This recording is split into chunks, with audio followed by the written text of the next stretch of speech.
Hey guys, Chris here, and I'm a Ukrainian Canadian. Today is December 31st, 2023. And today we will be doing a review of this year and some of the most important events that have marked this year for Ukraine. And in no particular order, I will be covering the top 5 events, in my opinion. There might be some things I missed, so you guys can let me know in the comment section if there's anything else you guys think were important.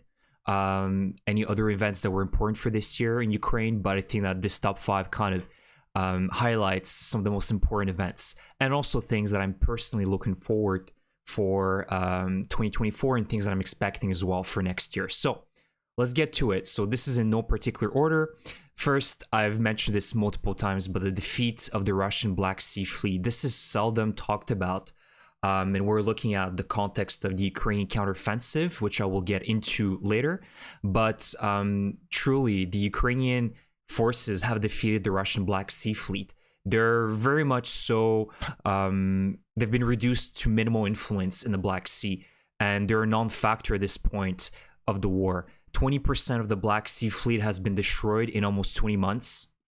So not even 2 years, and over 23 vessels were destroyed by the Ukrainian forces, whether it be with the long-range missiles, the unmanned sea vessels, or other methods. Ukraine has found ingenious ways to destroy the Russian Black Sea Fleet and make them fearful, of other attacks. So now the Russians are hiding further and further away from the Black Sea, building ports in Georgia and really, really far away from the Crimean Peninsula, which is a huge win for Ukraine and a massive embarrassment for the Russians, considering that they have been defeated by a country that has no navy. All of its navy was stolen after the annexation of Crimea. So Ukraine is essentially a country with no navy that's been able to drive out the Russian Black Sea Fleet out of commission almost. So this is one very important, I think, event that occurred this year. And Ukraine should be really proud of this. Another thing that Ukraine should be proud of, and I've mentioned that last year, but it's the modernization of the Ukrainian military. Even compared to 2022, the Ukrainian military has changed drastically and for the better. And it also managed to become more self-reliant. So the Ukrainian army continues to be one of the most diversified armies in the world, with one of the largest nomenclature of weapons. Whether it be Soviet weapons, NATO weapons, or other weapons from all around the world, Ukraine has shown its capability to learn these new systems, whether it be cruise missiles, new artillery systems, jet fighters, which will be coming. Ukraine has shown its capacity to learn and really stock all these different weapons in its military. So I think this is very impressive. Also, one thing I've talked about in the past is that Ukraine needs to become more self-reliant in terms of its defense industry. It needs to start producing its own weapons and stop relying on other partners, because you never know what can happen tomorrow. And Ukraine continue on that path, albeit not as quickly as we'd like to. But, I've talked about my previous video, the Trembita cruise missiles, which are, when they'll be in effect, which they will cost around $10,000 USD, which is 1/15 of the cost of a HIMARS missile. Perhaps its effect is not as great compared to one HIMARS missile, but you can build 15 of them and they probably can pack a much bigger punch. So that is very impressive. The Hrom-2 ballistic missiles, the announcement a few weeks ago of the Ukrainians also starting the production of their own long-range ballistic missiles. The FPV drone production has increased. The Bogdana artillery systems, which Ukraine can now produce a few units per month. Also, the production of its own ammunition and shells, the 155mm shells. So there's a lot of good things going for Ukraine, and I think that they need to continue for next year to become more and more independent and build and rebuild its defense industry sector. And also, again, the Ukrainian military is very adaptable and it can implement changes very quickly or quicker compared to other nations. So I think that overall, this is a very positive trend for this year. Now, I guess some less positive events, I would say, is the Ukrainian counteroffensive and the high expectations that were set for the Ukrainian people. I think one positive thing is that Ukraine, for this year, set a narrative that they can go on the offensive as well. And despite all the challenges that we've talked about, since the summer of this year, I think Ukraine has shown a capacity to go on the offensive as well. And it's a dynamic war, right? Sometimes the Russians have the momentum, sometimes it's the Ukrainians.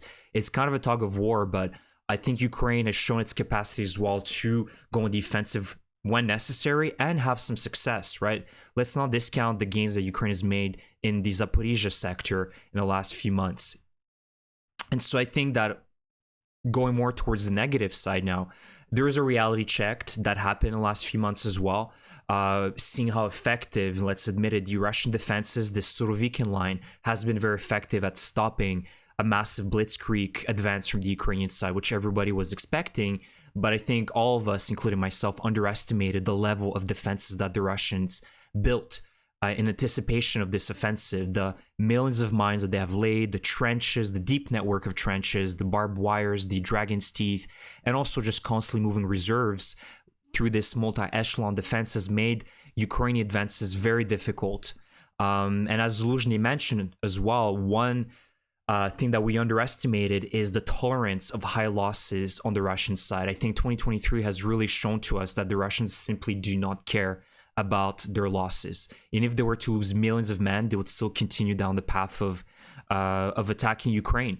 And we weren't expecting that. I think myself, Zaluzhny even himself admits that, and the West thought that Russia would have an eventual breaking point. And I think that their tolerance for death, for casualties, is much higher than anticipated. And the Russians will not stop with their scorched earth tactics. Let's not forget the massive terrorist attack of blowing up the Kakhovka Dam and creating a massive ecocide in the south of Ukraine. So the Russians will simply not stop, and that we shouldn't underestimate it ever.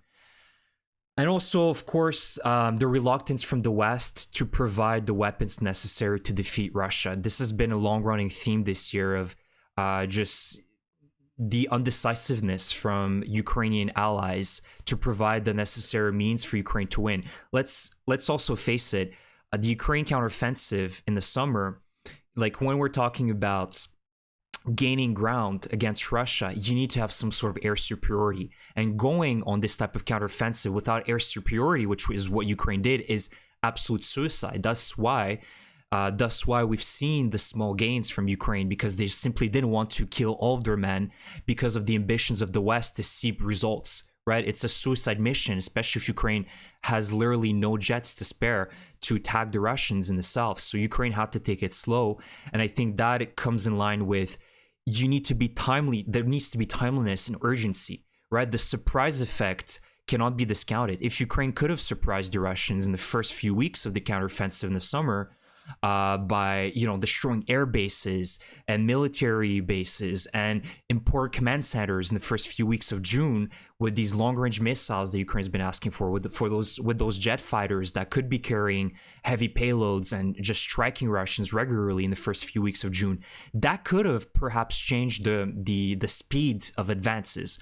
Again, this is all now in the past, but I think there's also an understanding that the reluctance from the West to provide weapons to Ukraine has been a factor as to why Ukraine's faced many challenges in speeding up this, the gains in the south. Now, next is, I think, a very positive event that occurred this year, and one of the main reasons Ukraine is fighting this war against Russia and defending itself is the beginning of talks for Ukraine's accession to the European Union. There's a lot of work to be done. I'll admit it. It's not going to be, next year or, in 2 years. It's going to be a very long way to go before Ukraine is part of the European Union. But the fact that now there's talks, Ukraine has been admitted to these negotiations, and just the planning, I think, is extremely important. And it's another step for Ukraine towards being part of the European family and its values, and getting rid of this Ruski Mir, which has been plaguing the Ukrainian society for centuries. And Ukraine has made a choice that they're not going to be part of this Ruski Mir, and the Ukrainians, are no longer brothers with the Russian people. So this is one of the biggest wins for Ukraine, but there's still a lot of work to be done.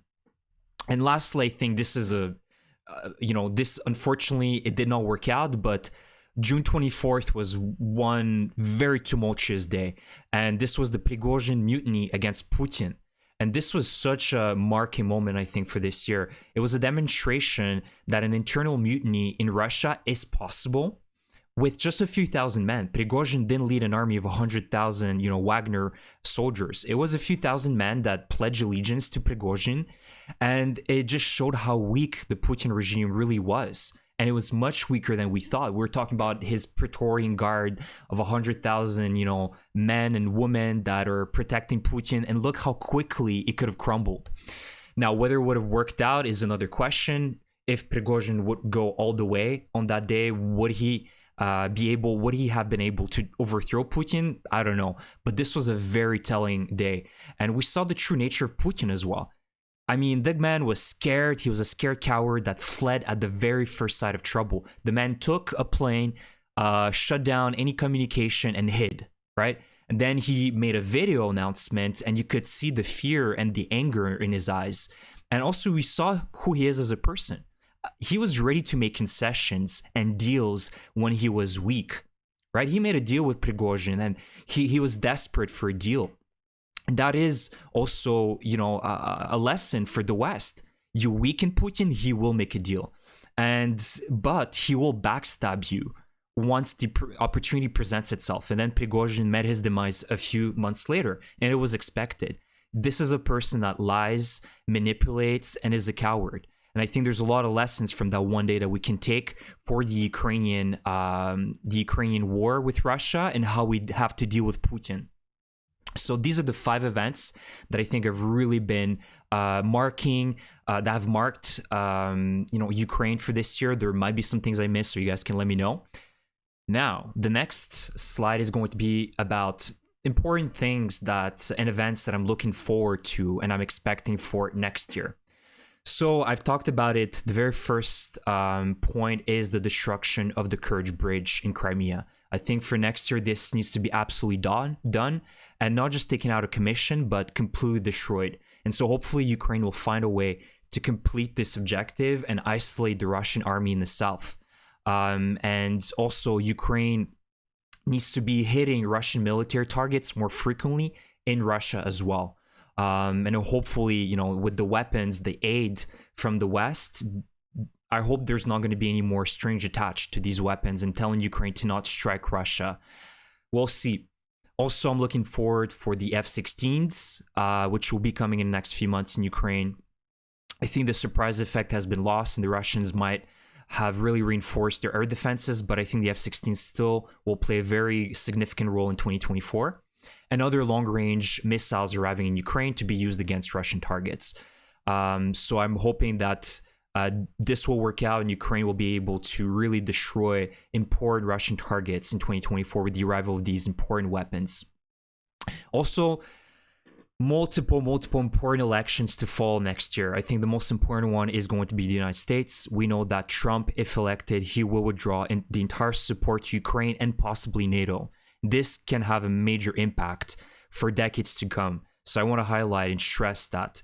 Trump versus Joe Biden. So again, it's still to be decided if Trump will be the Republican candidate, but it's very possible.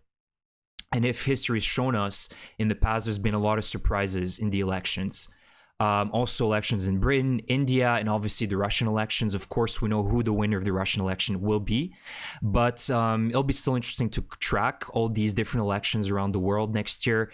And it really will showcase what kind of support Ukraine will be having next year. And again, you see a lot of uncertainty this year, a lot of countries that have maybe forgotten about this war. The general audience as well isn't talking about Ukraine as much. So there's a lot of unknown scenarios for next year, and I hope really that it goes towards Ukraine's side, because unfortunately Ukraine can't really impact these decisions that several nations will do and make next year.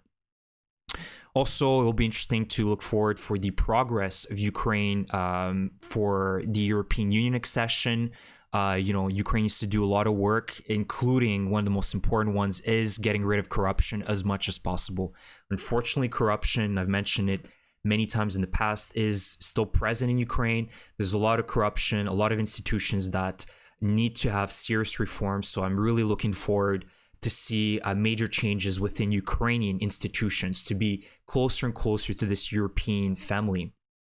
And also the NATO summit. This is going to be very important for next year.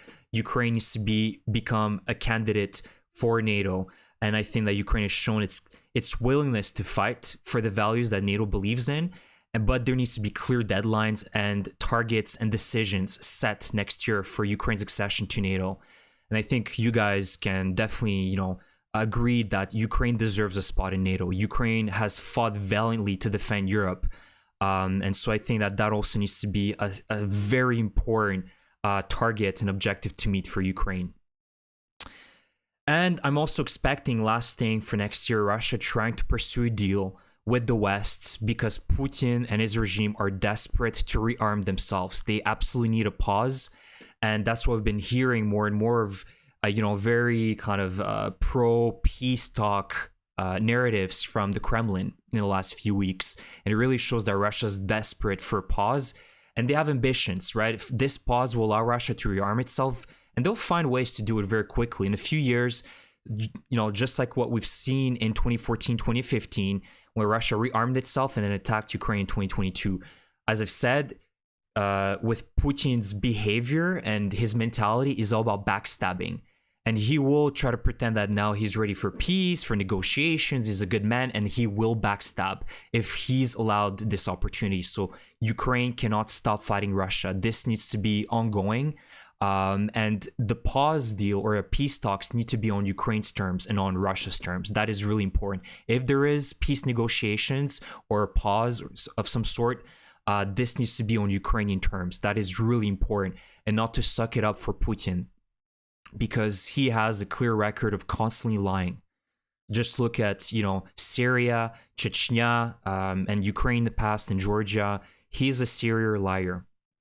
So that's the video for today, guys. I hope you enjoyed my review for this year. A huge thank you for your support for the Ukraine cause. I know many of you are donating money for the Ukrainians, whether it be for the military or some other social issues in Ukraine. I really am grateful for your support of this channel.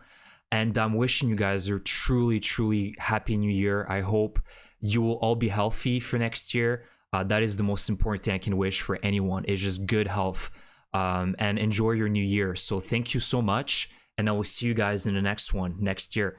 Slava Ukraini!